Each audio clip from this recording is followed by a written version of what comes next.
All right, good day to everybody. This is Thursday, March 10th, and it is Friday. Not that that means a lot these days, right?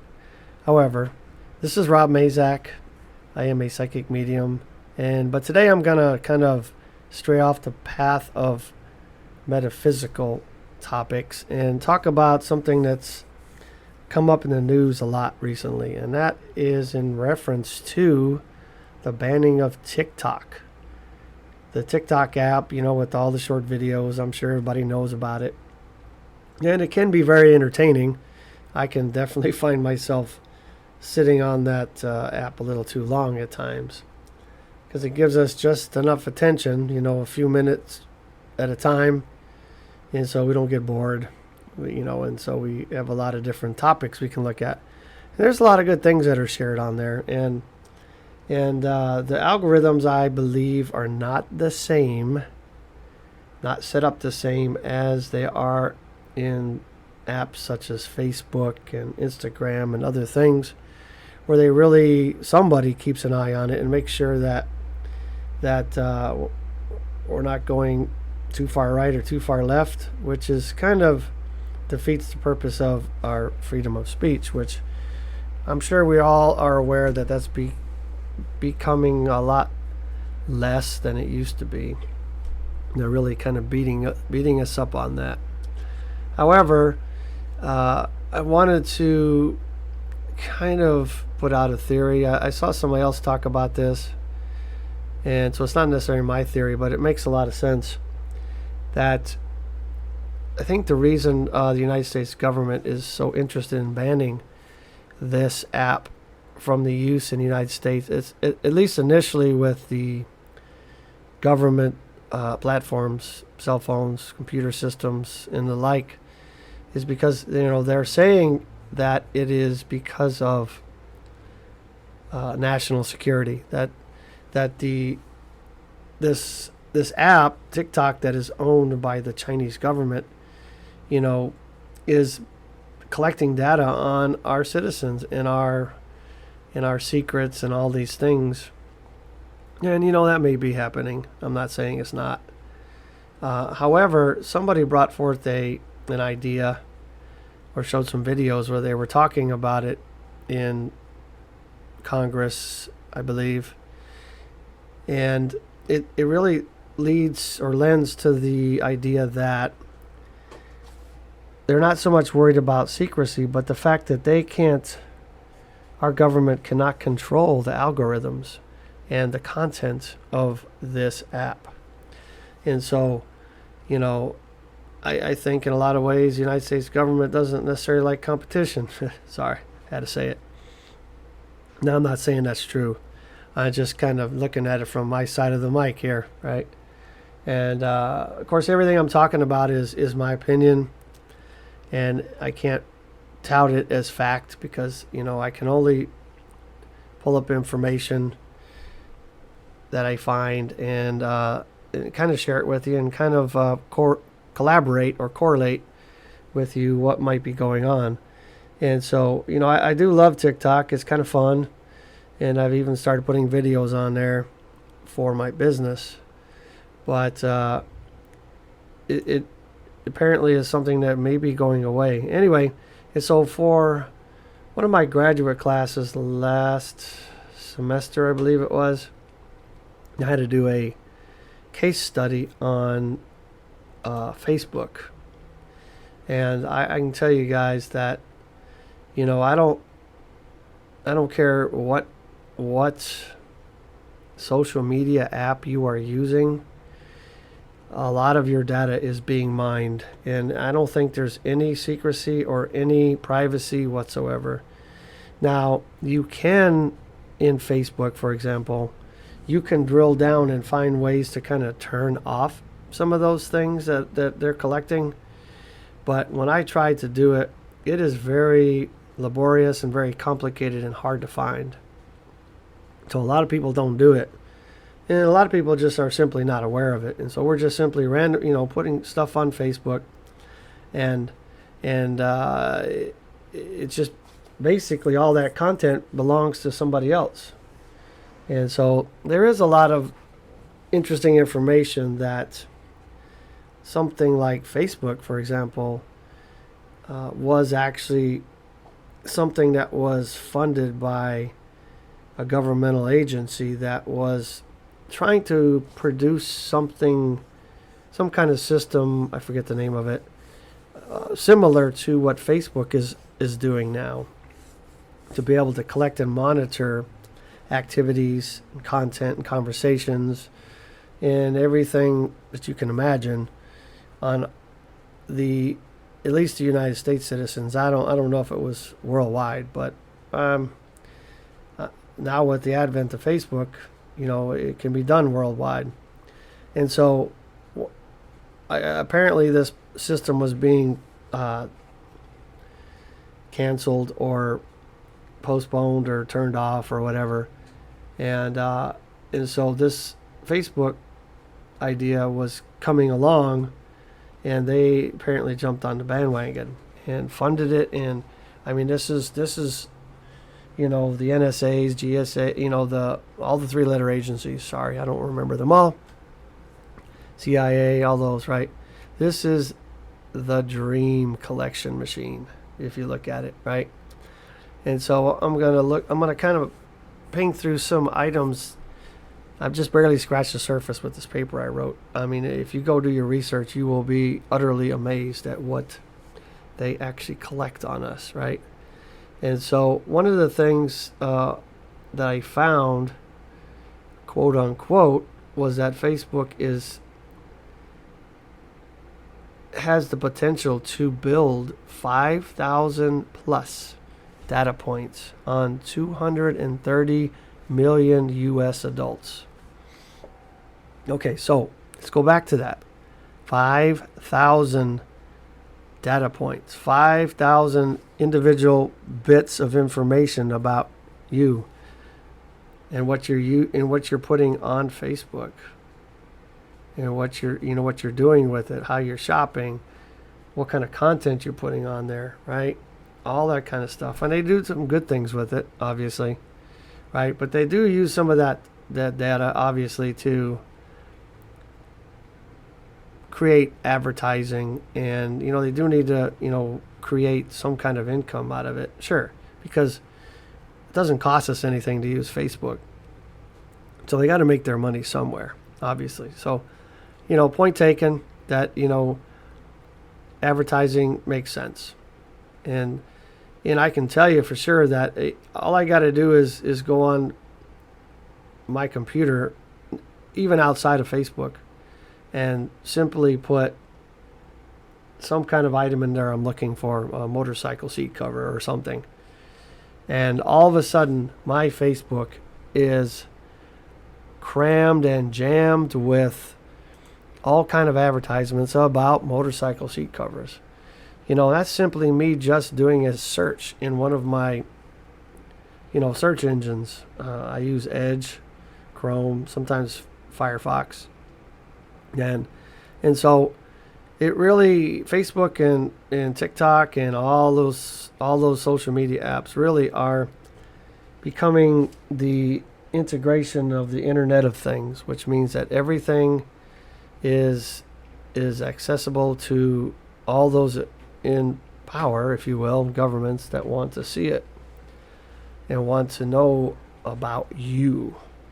And so I guess I understand that in some ways, because if we're trying to manage national security, we do need to be aware of things that are happening and looking at algorithms and patterns and things. I get that. But, it's interesting when somebody puts up a quote-unquote conspiracy theory or an idea that makes sense, it gets downgraded and blocked and not shared. The algorithms will turn it down, but you can post all about sexual things. That's okay. But, doggone it, if you're going to bring up something about 9/11 or something that didn't make sense from the mainstream news. But anyway, I'll digress on that. But so the thing about Facebook, at least, is that even if a website simply has the Facebook logo on it. This gives Facebook the authority, the privileges to collect data on that page without somebody ever logging into Facebook. So, as a business, you might be careful about putting that on your website if you're worried about that. I don't think there's any escaping people, but there's things you can do. Definitely things you can do to kind of minimize that, right? And so, let's see. So you can change the privacy settings on Facebook, but it is kind of laborious and are very, very hard to do, if you ask me. I mean, putting the effort into it, I guess, if you're worried about it, makes sense, right? But there's a lot of different things that are interlaced with Facebook. We have things like Alexa, the Echo, Messenger, Apple, Meta, right? Or Meta Payments, WhatsApp, Novi Financial. Let's see, Meta Platforms out of Ireland, go figure. Instagram and a lot of other apps, right? Those are just a few of them. I mean, there's way too many to list, and we'll be here for a while. So, Facebook also appears to be of great assistance to investigative organizations because the amount of collection that they can gather is enormous. For example, the content of your cameras on your devices, your location data, types of things you're viewing, products that you purchase, device tracking, activities that are happening on your device outside of Facebook, and your network connection data. In other words, your IP address. Where is it? Your IP address is unique to your machines, and so they know it belongs to you. And so let me tell you guys, they know exactly where we are, what we're doing, what we're saying, and based on my experience back in the active duty military, learning that it doesn't matter whether your machines are on or off, they can still access that stuff. So I can't claim that's true, but I guess it makes sense, right? And so let's see. So obviously they use this stuff for profit, right? But it also is an assistant device or collection of data to help law enforcement agencies too, as well, right? And so I have heard a lot of people say that when they've gotten stopped by the police for speeding or whatever, that the first thing they ask them for is their phone. They want to see their phone. So I'm not sure if this connected, but I guess that would make sense. But guys, let me tell you, they go down to very precise types of information. They can actually collect your social security numbers, go figure, your driver's license information, passport information, and exactly where you're at. Everything that you post, they know about it. They know exactly who it is, where it is, and how often you post that stuff. And so it is kind of scary in a lot of ways.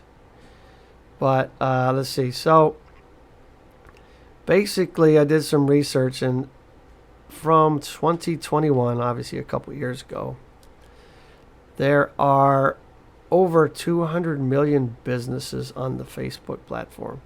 So if you think they don't know what you're doing, I think you're very disillusioned, right? And so the real vision of Facebook, from Mark Zuckerberg, right, quote unquote, Zuckerberg makes it clear that he's still intensely focused on connecting the entire world on Facebook. I mean, how many times have we gone to a website and the options for logins almost always include logging in with Facebook? I just went on a website the other day for something, and I had that option. Yeah, I think it was a city website, actually, right? That's crazy, right? And so also in 2021, there were reportedly 1.9, almost 2 billion daily users, and over 100 billion with a B, daily messages. You know, I guess you have to have algorithms and things in place if you want to monitor that. So I can't imagine what it would be like to do that oversight. But I believe it's there. I mean, the evidence seems clear to me. However, it definitely has become so large. Facebook has become so large with lots of connections to businesses, to law enforcement, to government agencies, individuals, you know, that oversight and control is likely to be very impossible. So who is overseeing the overseers? I imagine there's a lot of things happening there that are very big concern, right? And so let's see. Anyway, I just wanted to kind of bring you guys up to speed just with a little bit of information that I found. There was no way I could put all the things I found in my paper. And if you go do your research, just go over to if you go to facebook.com/privacy/policy, you will find an enormous amount of things they collect. But one interesting thing I found was pretty on the good side, actually, is that they do use this data to track and hopefully prevent suicides. And that's a pretty cool idea, I guess. You know, so there's a lot of good that can come out of this.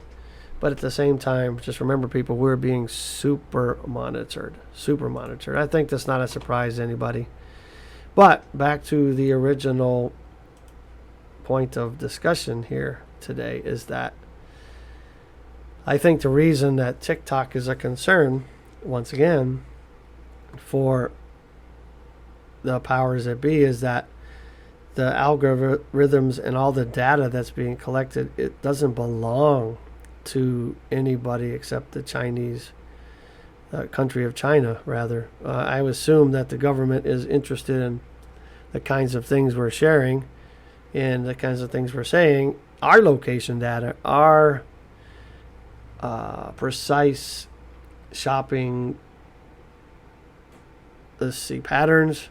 And so I guess the government does have a very good point there, that we are sharing, at least United States citizens are sharing things outside of the purview of things that can be monitored by the United States in order to help with national security. So I guess in some light, it does make sense.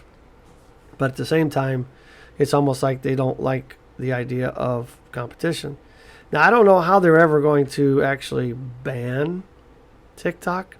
I mean, I could see that they could do that on federal devices, platforms, cell phones, computer systems, computers. I get that. But I'm not sure how they're going to do that on a private device. And, you know, like a laptop, most of us look at it on our cell phones. Not sure how that's going to happen. A little Orwellian oversight here, I guess, huh? Anyway, just some food for thought today, guys. But just remember that really this is something that's going to speed up and become more and more complex and more integrated. So the Internet of Things is far, far more complex and embedded in our lives than we can ever imagine, right? I mean, there's, you know, our TVs can watch us while we're watching them. You know, this actually started happening long ago when cable TV was first introduced, you know, running a cable into your home. They were listening to us long ago, you know, in the 1970s, you know. And so somewhere, somehow, when we click that button that says I agree, when we sign up for apps and we sign up for all these things, probably has statements in there that say that we've just given them authorization to collect all that data. So almost everything that I've researched says that we've given them permission, and we probably have. And so, I mean, I'm just as guilty. I mean, I don't want to read 10 pages of of the Privacy Act or what they're collecting before I use an app. Sure, I get it. And if you use those free apps, it's free for a reason. It is definitely free for a reason because they must get something out of it. I mean, nobody's going to spend a lot of money and time putting an app together and give it to you for free without some kind of purpose behind it, right? But there's been some interesting information about the fact that everything in our home now listens to us. Everything that's on the electrical grid, some of our washers, dryers, refrigerators, you name it, appliances, anything that's plugged into the grid nowadays can actually monitor what we're saying, what's going on, right? And so I don't know about you guys, but I certainly wouldn't put a television in my bedroom. I don't have one, and I don't ever want one there. I mean, there's other reasons why I don't, but that is one of them. Because, goodness gracious, if they can see within our home that easy, if that's really going on, I'm sure not going to give them any more advantage than they already have, right? I hope I didn't get a bunch of noise on that. Sorry about that. Hit the mic. Anyway, I think you guys get the point, right? We have to be mindful as much as we can. And remember that anything you put on the internet, anything, I don't care if you delete it at your end, it always exists. It will always be there. For example, I have a website for my business, and it's been on there for almost 7 years, I guess. Yeah. And every now and then when I Google my name of the business and me and all that, I'm finding stuff that I pulled off from my end, years ago. And so it's very evident that they keep that. Somewhere it exists. And so you have to be mindful what you're saying. And so, once again, this is me talking. This is not proof of anything. This is not saying that this is the truth. I'm just basically reiterating what is being posted and just having a conversation about it. And so you guys get to do your own research, make up your own mind, and decide how you see this idea, this topic. But it is pretty intense, and I would say that we are going to be monitored closer and closer and closer than ever before. I mean, it's already kind of tight and intricate and complex and consistent, but I think it's going to become even more so. So anyway, I will digress. I will go ahead and close out this session, but do your research, guys, and go see what kind of data is being collected on you if you're interested. So let's finish out by saying happy Friday, fantastic Friday. Live your life, be strong. Talk to you soon.